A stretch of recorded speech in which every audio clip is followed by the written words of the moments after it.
মানুষের তৈরি আইন সব সময় সঠিক সুবিচার বা নিরপেক্ষ কথা বলতে পারে না। তাই মানুষ আইনের উপর ভরসা হারিয়ে ফেলে। একটা মানুষ অপরাধ করার পর নিজে ভেতরে ভেতরে জানে সে কতটা অপরাধ করেছে, কিন্তু বিচার ব্যবস্থার উপর আস্থা না থাকায় সে আইনের তোয়াক্কা করে না।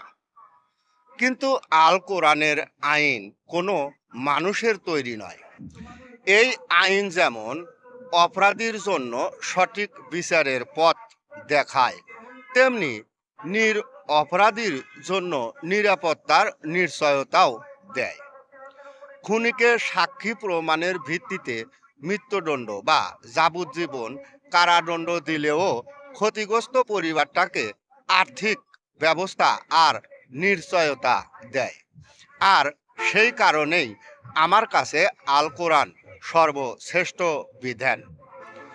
আপনার কাছে আল কোরআন সর্বশ্রেষ্ঠ বিধান কিনা আপনার মতামত কমেন্ট করে জানাবেন।